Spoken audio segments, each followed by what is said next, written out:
अखिल भारतीय मराठा महासंघाचे अध्यक्ष राजेंद्र कोंढरे आपल्यापासून सुरुवात करेल. राजेंद्रजी, ब्रेकवर जाण्याआधीपर्यंतची चर्चा तर आपण सगळ्यांनी ऐकली.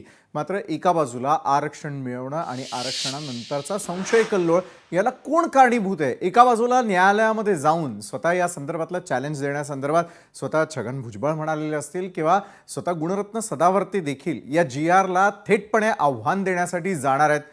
काय नेमकं याच्यातून साध्य होताना दिसतंय? तुमच्या समोर देखील संभ्रमावस्था आहे का?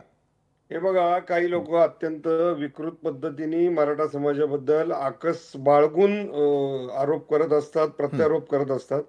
मुळामध्ये गॅझेट मधल्या नोंदी, जोडो रेकॉर्ड हे कुणी खाडाखोड करून केलेलं नाही. बरं. आता माझ्याकडे माहितीसाठी महाराष्ट्र सरकारने काढलेले जवळपास 12 GR आहेत. बरं. याच्यामध्ये लेवा कुणबी, लेवा पाटीदार यांची तर कुणबी नोंद नाही, पण त्यांना 1995 मध्ये प्रमाणपत्राचं सर्टिफिकेट काढण्यासाठी शासनाने GR काढलाय. मुळामध्ये जुन्या रेकॉर्ड प्रमाणे प्रमाणपत्र हे एका मराठा जातीलाच दिलं जात नाही, तर सर्वांना दिलं जातं. हा पहिला भाग. बरं. दुसरा भाग काय आहे की हे जे लोक आहेत ना, हे डबल गेम बोलतात. मराठ्यांनी ओबीसीत पण यायचं नाही. आता मराठा समाजाने स्वतंत्र आरक्षण घेतलं, SABC 10%.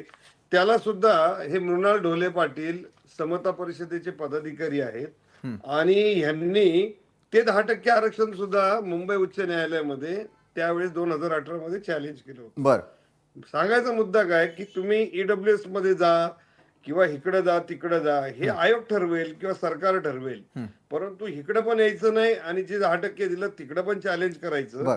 मग मराठा समाज हा काय पाकिस्तानातनं जन्माला आलाय का? इथे तो पण इथला हक्कदार आहे आणि मुळामध्ये 67 सालापासून कुणबीची नोंद आहे. ती नोंद काय मराठा समाजाने क्रिएट केलेली नाही. त्यावेळेस सरकारने निर्णय घेतला, उलट काही जातींचा समावेश नंतर झालेला आहे. त्यामुळं आता सरसकट मराठ्यांचं कुणबीकरण होणार अशा प्रकारची भीती जी काही फसवून लोकांमध्ये डेव्हलप केली जाते ती अत्यंत चुकीची आहे.